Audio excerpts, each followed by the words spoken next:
নমস্কার, SPEN চ্যানেলে আপনাদের স্বাগত। প্রচণ্ড উৎসাহ উদ্দীপনার মধ্য দিয়ে ইস্ট জোন বাস্কেটবল প্রতিযোগিতা শেষ হলো রাজ্য বাস্কেটবল সংস্থার মাঠে। চ্যাম্পিয়ন হয়েছে দুর্গ ছত্তিশগড়ের ভিলাই সন্নিহিত হেমচাঁদ ইউনিভার্সিটি।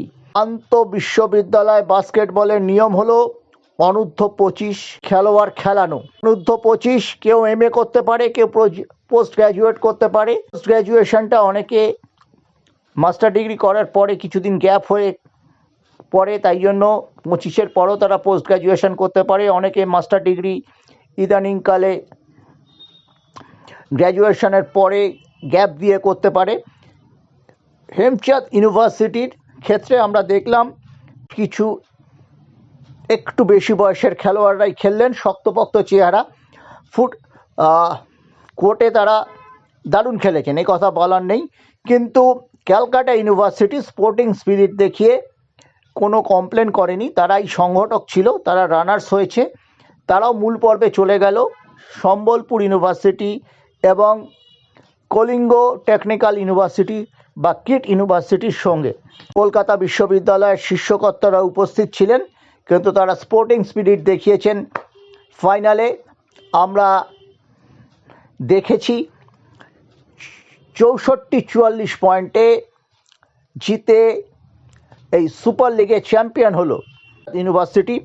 একটা সময় 44-49 এগিয়ে ছিল তারা। শেষ দিকটা কলকাতা ইউনিভার্সিটি দাঁড়াতেই পারেনি।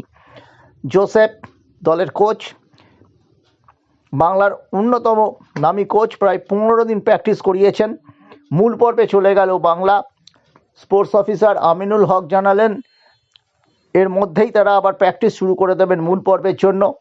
কলকাতা বিশ্ববিদ্যালয় স্পোর্টস ডিপার্টমেন্ট নতুন প্রিন্সিপালের আমলে অত্যন্ত সক্রিয় হয়ে উঠেছে। এই যে তারা ইন্টারস্টেট বাস্কেটবল প্রতিযোগিতা করলো, এর পাশাপাশি তারা অল ইন্ডিয়া ফুটবল টুর্নামেন্ট করছে, যেখানে কলকাতা বিশ্ববিদ্যালয়ের পাশে অ্যাডামাস ইউনিভার্সিটিকেও আমরা খেলতে দেখব। সব মিলিয়ে কিন্তু কলকাতা বিশ্ববিদ্যালয় যে দৃষ্টান্ত রাখলো তাকে কুর্নিশ জানাতেই হচ্ছে। হেমচাঁদ দুর্দান্ত খেলেছে, তারা 2-3টি প্লেয়ার আছে অত্যন্ত মনে এবং খুব ফাস্ট, ক্ষিপ্রতা তাদের দেখার মতো। তা সত্ত্বেও আমাদের বলতে হবে যে কলকাতা ইউনিভার্সিটি সফলভাবেই এই প্রতিযোগিতাটি করল প্রায় 26 বছর পর।